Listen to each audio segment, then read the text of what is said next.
Thank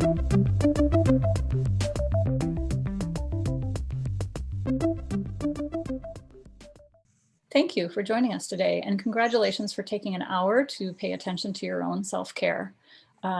It's a difficult thing to set a time aside for ourselves, so you're already halfway there. Thanks for joining us. First, I am Cari Michaels. I'm an extension educator at the University of Minnesota. I work in our Center for Family Development and with our Children, Youth, and Family Consortium. I am a public health educator, and my area of focus is in mental health and well-being. This is a critical area of work given the past year of this pandemic experience. And so I work to create and deliver educational programs that help people and families and communities reach their optimal mental health. So that's a little bit about me. Chelsea? Thanks, Cari. Hello, everyone. My name is Chelsea Williams. I use she, her pronouns. I also work with Cari in the Center of Family Development, and I focus most of my work in health and nutrition. Really right now, supporting our SNAP Ed, Supplemental Nutrition Assistance Program education in our ability to incorporate mental flourishing, mental well-being, community, or cultural healing into nutrition education, which has been a wonderful joy. And I work across the state, but coming from you to you from South Minneapolis. All right. This is a little bit about our agenda today. This will be an activity-oriented webinar. We'll be asking you to privately record some responses to some of the content that we present today. We hope this will be a first step for you toward knowing what works for you and committing to moving in that direction. First, we come to you today from the University of Minnesota, which is a land-grant institution. So I want to acknowledge that in 1862, 52 land-grant institutions were established on nearly 11 million acres of land that were forcibly taken from indigenous nations. The University of Minnesota resides on Dakota lands, so we work within a system that came at a large human and environmental cost. So part of the work that we do in promoting mental health relates to the global and historical experiences of trauma that many people have experienced. And to make this next hour as useful to you as possible, we will ask you to be a little active as we move through this content. If you could, please take out a sheet of paper and something to write with. And we will ask you from time to time to write some things down as they apply to you to help you gain a clearer understanding of your own mental well-being and as a reminder for self-care. This is for your use only. We will ask people to share at the end if they're comfortable about what they've learned so that others might learn from you. So our first activity is to begin by writing down that barrier that you identified to taking care of your own mental health, or more than one barrier. What prevents you from doing the things that help you maintain your own health and well-being? And as you're doing that, I will share you mine. So I'm gonna, throughout this presentation, share you my notes. My barrier is decreased motivation. That has progressed throughout this year with increased isolation and uncertainty. And it's due to the limited routine that many of us are in and a lack of engaging, energizing activities in my life and too little sleep. So that's one of my main barriers. So if you could also write down your reasons for being here on your paper. I wrote down 2. This topic is related to my work and I need time to focus on my own self-care. So I'm going to talk a little bit about the situation that we're all experiencing now and why many of us are struggling a lot. Well beyond the infectious disease risk of COVID, there is a mental health risk as well. A series of surveys that were conducted by the Centers for Disease Control and Prevention found that more than 40% of Americans had at least one mental health condition linked to the pandemic. And that survey was actually done last June, so I'm expecting that number is probably higher now. Many people who overcome COVID experience serious mental health challenges soon after. One study found that 1 in 5 people who acquire the virus develop mental illness within the next 90 days.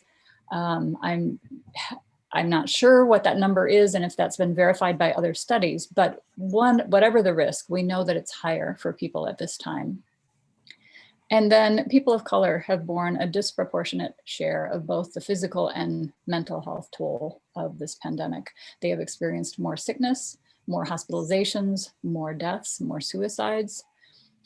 And nearly half of Americans report that the coronavirus is harming their mental health. So we are experiencing and will continue to experience a third crisis. Following the virus and the economic fallout, we have a mental health crisis that will be with us probably for some time. With the pandemic, we've also experienced isolation. Isolation means having few relationships or infrequent social contact. Isolation has understandably exacerbated feelings of loneliness, which is a feeling of being alone regardless of your social contact. And loneliness had been increasing in the United States before the pandemic, particularly actually for younger generations, maybe because more younger people live alone. And those numbers have continued to increase during this past year. Some sources say that as many as 20% of adults report being lonely as a result of the social isolation of COVID. So that's concerning because of the clear links to depression and anxiety and suicide and many other health issues. An interesting thing that I learned recently, in at least 2 places in the world, in Japan and the UK, we have ministers for loneliness. So they're appointed government positions that were created because of the significance of the experience of loneliness. So I'd love to see more attention paid to that topic in the United States in the future. So our next activity is to consider yourself on this very simple loneliness scale. On a scale from 0 to 10, with 0 being lowest and 10 being highest, write down loneliness and a number, ranking your level of loneliness before the pandemic. How did you feel 1 year ago? And today, how do you feel now? And here are my responses. I ranked my loneliness before the pandemic at a 4 and my loneliness now at a 7. I think it's important to be able to name our experiences before we can really do the self-care that helps us function better. So in these next few slides, I'm going to be identifying what's happening now and why we are all seeking out resources to support our mental well-being. This information about ambiguous loss is from Dr. Pauline Boss, who is a faculty member in Family Social Science at the University of Minnesota. The definition of ambiguous loss is that it's a loss that remains unclear or full of uncertainty. We don't have all the facts, like not knowing when this pandemic will end or whether we will contract COVID or how many of us will continue to be sick or die as we move into this stage of vaccination, how our economy will fare and recover, how our children in school will fare, and also the future is unknown. This pandemic is ongoing and it's without a clear ending, even as we move into the stage of vaccination. People have questions like, when can I return to school and work? How safe will that be when I do it? When can I receive a vaccine? How long will the vaccine last? So the future is unknown and the situation can't be clarified or cured or fixed. We can do things to manage and we're going to talk a lot about things we can do, but we can't make the pandemic go away. And finally, the losses can be physical or psychological or both. And we have many types of losses this year. So we have financial losses, family and community loss, loss of our typical rituals, freedom loss, loss of control over our daily schedules, loss of safety, a loss of trust. The world isn't the place that I thought it was. It's not predictable anymore. And then physical losses. Even if we can't be with loved ones as they're sick or dying, we can't, even then we can't be with them. We can't mourn in the ways that we typically would if we weren't experiencing a pandemic. So Dr. Boss says that naming the problem of ambiguous loss helps people understand that the stressor is not only the virus, but also the many ambiguous losses that go along with it. Grief is a feeling of sorrow, suffering, or distress, usually based on significant loss. Anticipatory grief happens when we don't know the outcome, kind of like ambiguous loss. So we are feeling a lot of types of grief associated with all these losses. The takeaway is that understanding the types of grief and loss caused by COVID can help us move toward resilience. So I'm going to ask you to list on your paper the most significant areas of loss that you've experienced during this pandemic. And I'm going to give you a minute. It took me a minute to do this exercise, so I'm just going to give you a little bit of time for that. Okay, here's mine. I listed my losses as loss of social connections, loss of the feeling of security about being able to manage my own health, loss of time with my mother, and loss of my kids' loss of developmental milestones, missing the important stages of their life this past year. In the interest of naming our experiences, I'd also like to talk a bit about trauma. Many people are experiencing this time as one of trauma. First of all, a person experiences trauma when they are subject to or witness injury or threat of injury. And the injury can be physical or psychological or both. And then traumatic events are defined not only by the nature of the event, but by the person's perception of it as overwhelming. This pandemic has certainly been overwhelming and traumatic for many. The threat of injury and sickness is widespread, even as we're moving beyond and our numbers are decreasing. As a population, we've been moving through a very difficult and uncertain experience. And during that time, there's also been a number of traumatic events that have occurred this year, including the murder of George Floyd and others that happened before and after his. These events are also very traumatic and have heightened this sense of overwhelm, particularly for those in African-American communities. So we need to be attentive to the fact that many of us are experiencing what feels like trauma right now, and overall have a decreased sense of safety. And safety is a critical part of mental well-being. All three of these, ambiguous loss and grief and trauma, can affect our window of tolerance. This is an image from Leah's Pantry, which is a trauma-informed nutrition education program. First here, look at the middle of this slide, the picture in the middle. When you are within your window of tolerance, you can deal with what's happening to you. So life is still happening, bad things might still be happening, but you have the resources to respond to them. Maybe this is where many of us were before this past year. The window of tolerance here is shown in yellow on the left and right-hand sides. So when pandemics happen, or violence, or isolation, or trauma, as on the left-hand side, our window shrinks. And that happens to many of us. And it's easier then with that limited window of tolerance to experience either hyperarousal, where you can't calm down, or hypoarousal, where you're shutting down and you're struggling to stay engaged. You might be depressed at that time. So it's a small window of tolerance to handle what's going on around you. But we can expand our window of tolerance, as on the right-hand side, with help and support and self-care. So this is the reason why we're talking today about ways to practice self-care and to expand our ability to respond to what's outside of our control, what's happening out there that we can't change. I'd like to spend a little bit of time reviewing this model by Dr. Cari Keys. We used to think of mental health and mental illness as the same thing or as opposites, but I use this model in every presentation that I give because I think it does a really nice job of identifying that mental illness and mental health are different from one another. In fact, they're on two different spectra. They're not opposites.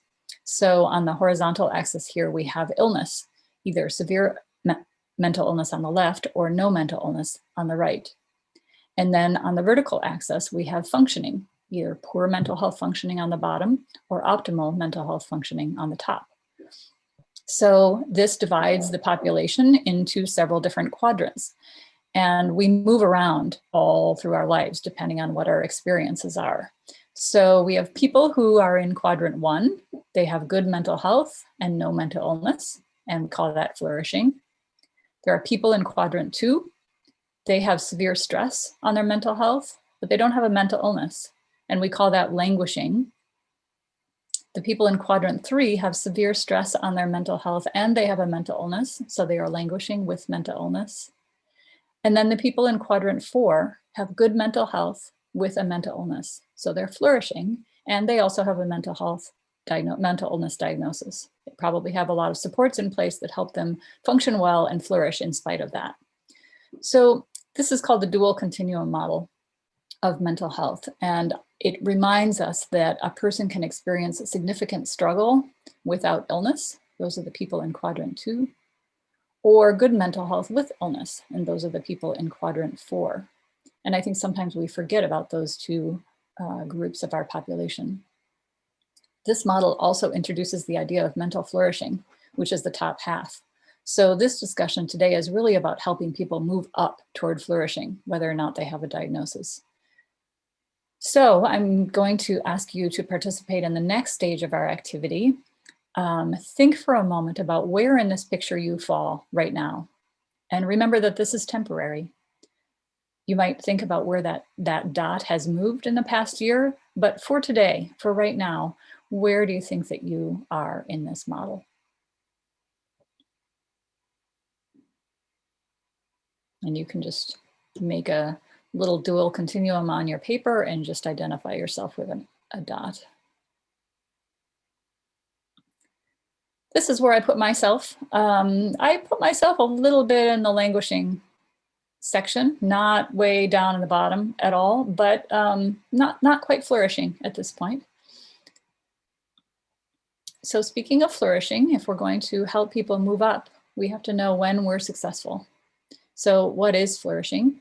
There are several measures now. I'm going to give you a quick overview of the scale that was created by Dr. Keyes, and the scales are quite similar to one another. Here are the components of Dr. Keyes' model. To flourish requires that we have both positive emotions and positive functioning. These are the things that pull us into a healthy and engaged life, our emotions and our functioning. So listen to these descriptions as I will ask you to identify one or two words on this slide or that I described to you that are present in your life. So I'll go through them a little bit slowly. First, for flourishing, you need an emotional component, how we feel. So you generally have to feel happy, calm, mostly satisfied, interested in life.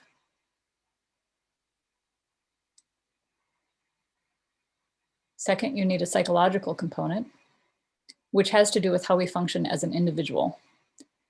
You need warm relationships. You need to like yourself, have a sense of identity and purpose, which means that you believe that your life has meaning, a sense of growth in your life, being able to adapt your environment to meet your needs, and a sense of self-direction or autonomy. So those are the psychological components. And then finally, you need a social component, which has to do with how we function in society. And people who have this believe that people accept and care about one another in the society that they live in. They believe that society is improving for people like you. They believe that there is a sense of community or connectedness with the people they're around. They contribute to society and believe that their contribution is useful. And then finally, they find engagement with people meaningful, social coherence.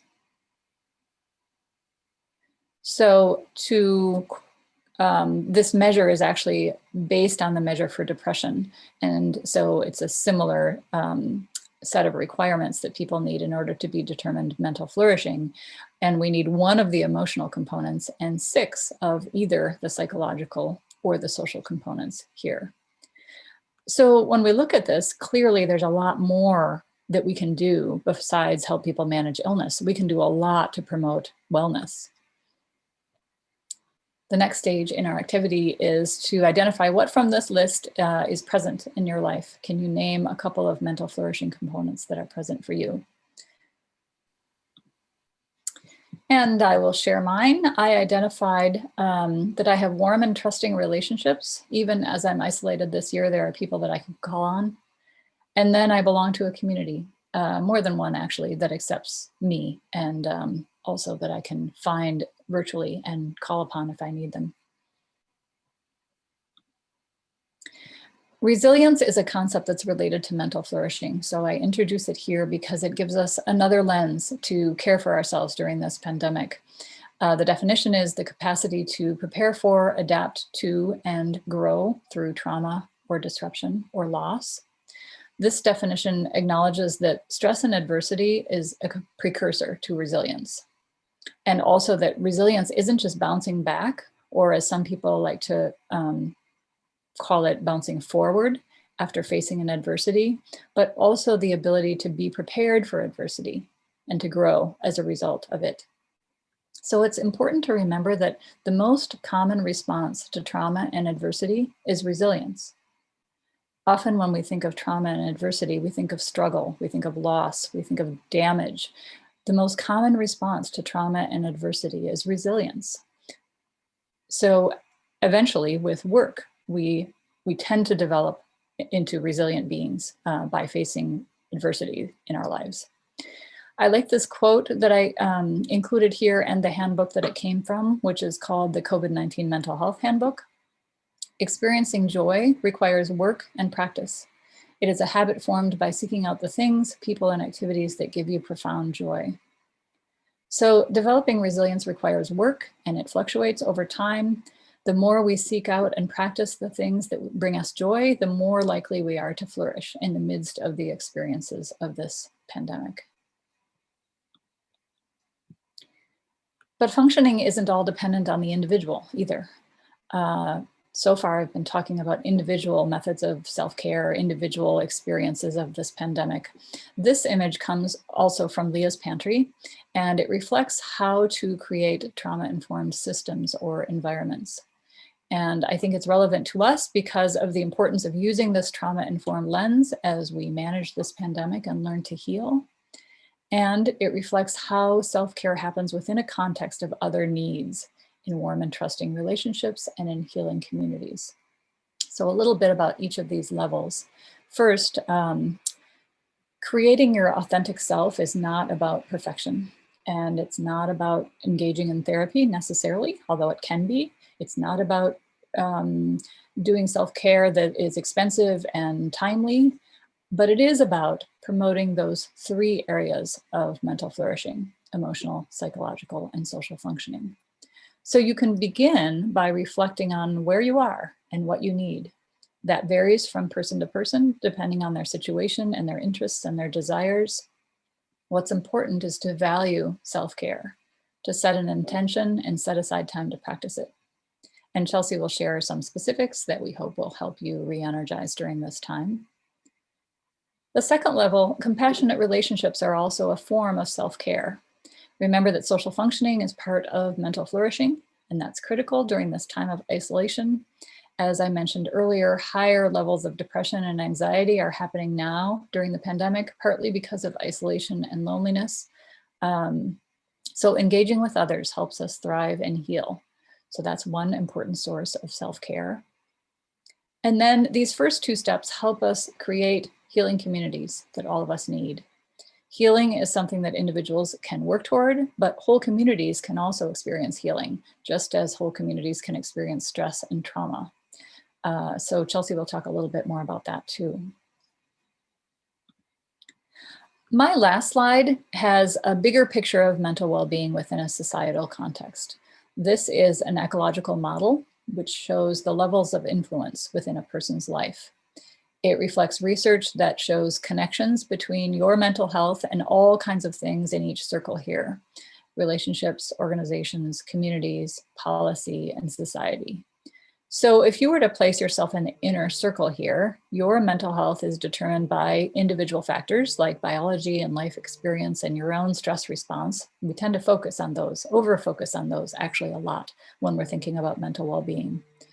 But your mental health functioning is also influenced by your relationships, like your home environment or what kind of social support you have, by the organizations that you participate in, your schools, your employers, their environments. Are they supportive environments? Are they stigmatizing to you?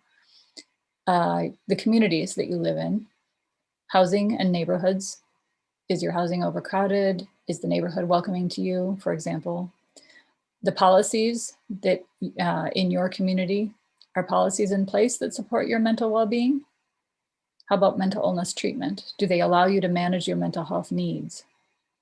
And then society, social conflict, migration, war, racism, poverty, the very large experiences of our society that also affect individuals' mental well-being. This model is a work in progress that several of us at the University of Minnesota and the Minnesota Department of Health have been creating to visually show the many areas of influence on individual mental health.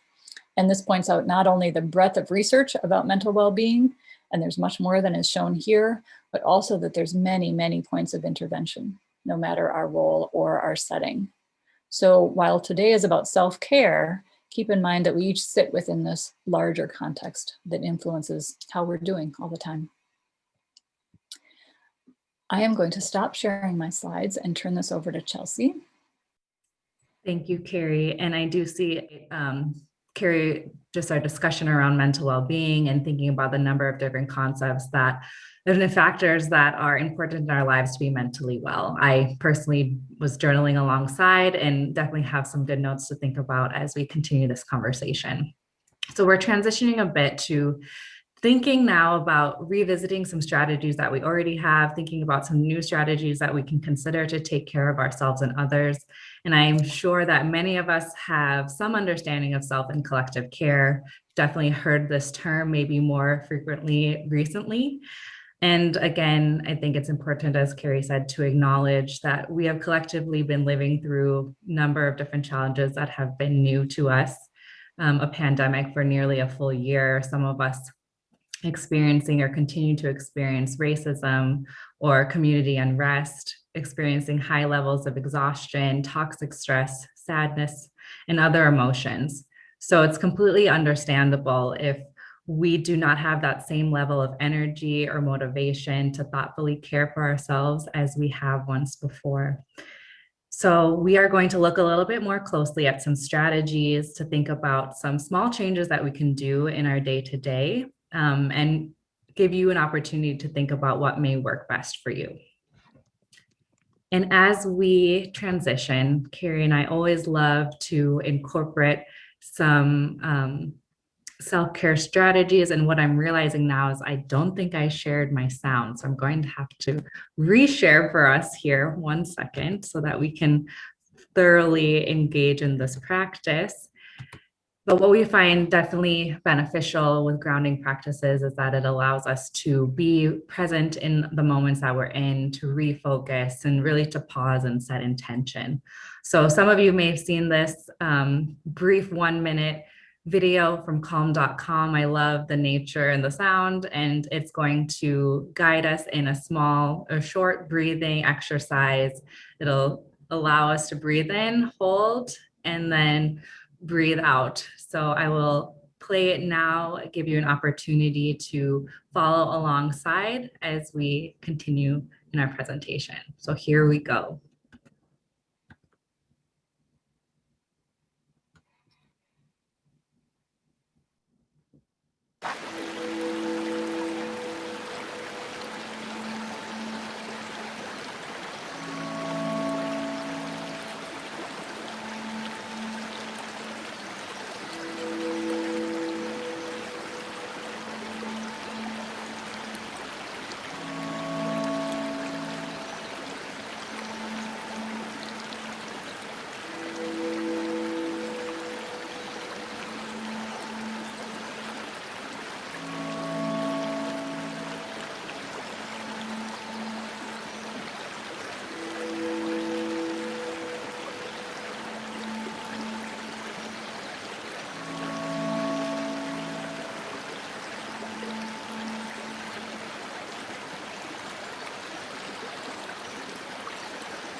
Thank you for joining me in this process and visualization. It's really nice to be somewhere, at least that looks a little bit warmer than the weather we have currently in Minnesota.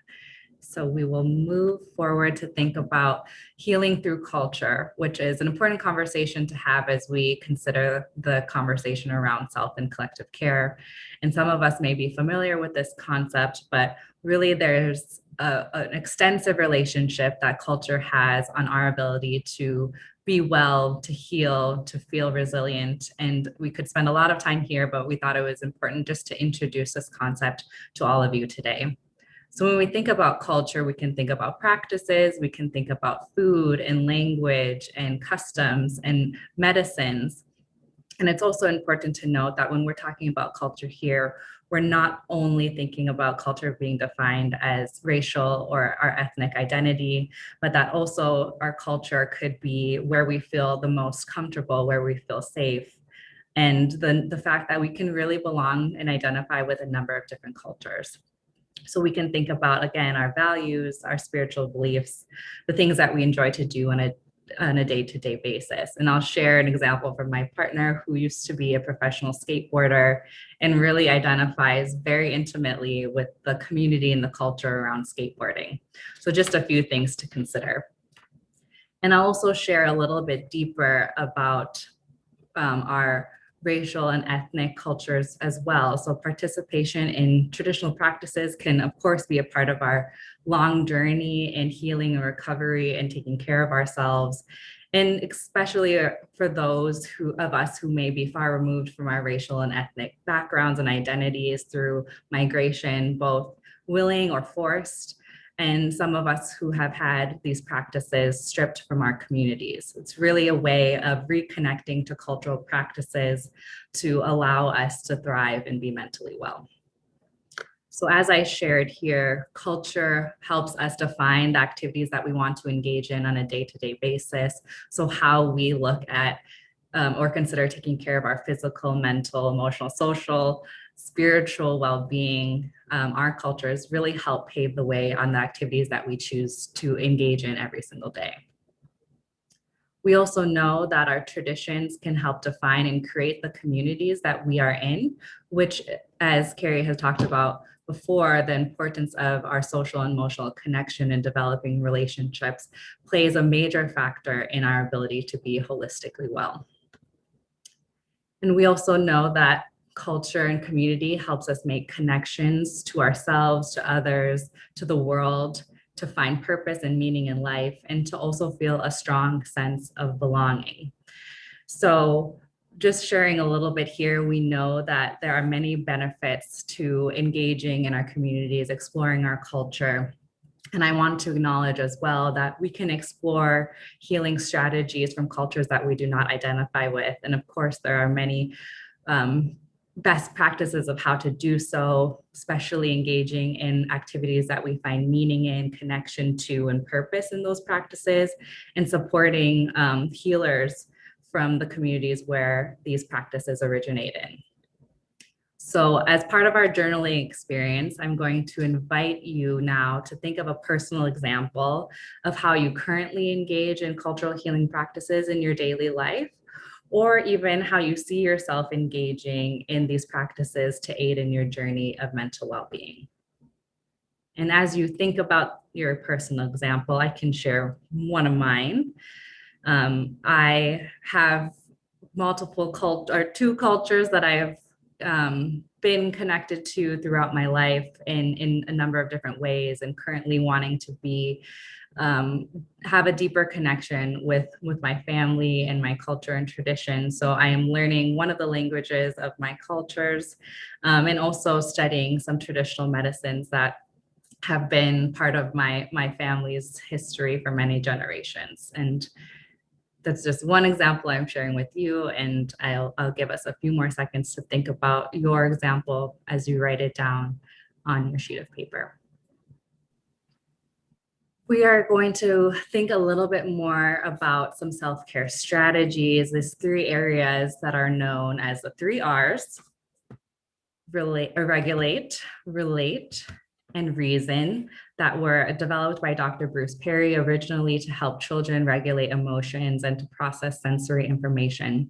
So it's this idea that we individually select strategies that would allow children and resonate with children to be able to first regulate their emotions, then develop nurturing relationships to individuals in their lives, which gives space then for a child to have a mind that's ready to problem solve and to make decisions. And we know, while this did focus around the younger people in our community, that this understanding and this process and learning to self-regulate is important to all of us in all aspects of our life. So this process really gives us a visual and how to think through the strategies that we can engage in on a day-to-day basis to be mentally well. So I'm going to share this visual with you to kind of help us get a deeper understanding of how this process can work. So we know first that our body is giving us input and telling us how we're doing, maybe how we're feeling, if we're stressed, if we're dysregulated. And then we also have this input coming to us from the outside world. So this is all being processed in our body and giving us an ability to regulate, feel regulated or dysregulated. So really this concept is that we first want to focus on regulation. It's our survival mode. It's our body telling us whether we want to fight, flight, freeze, flee, or be calm. And we want to engage in practices that allow our body to be calm, both physically and emotionally. Once we've kind of reached this stage of regulation, we can move to this next process of being able to relate to ourselves and others in the world and really build healthy connections. And then giving way to our ability to thoughtfully reason with the world, reflect on the world, and really creating opportunities to engage in meaningful dialogue with others, solve problems, discover new things, and process our sensory inputs that we visited in the beginning of this, this visual and our emotions. And it's important, I think, to say just briefly that to be most successful in taking care of ourselves and taking care of others, that we want to practice some of these strategies every day so that they become part of our regular routines, just like brushing our teeth or washing our hands are part of our daily routines. So let's dive a little bit into examples around these three concepts. The first being regulate.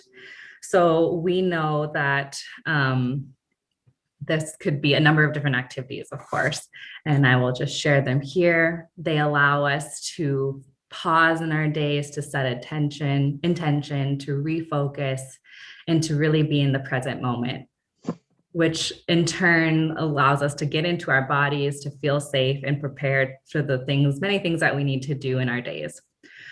So activities could look like the breathing practice that we just engaged in together, getting outside, getting into our bodies, standing up to stretch every hour, again, feeling more connected to our physical body. A sensory awareness practice like 5, 4, 3, 2, 1 that really allows us to take in our immediate environment. And then also listening to music. So I want to pause here and give you an opportunity to think of a personal example of regulation to write onto your piece of paper that maybe you know works for you, or a new regulation activity that you'd like to try.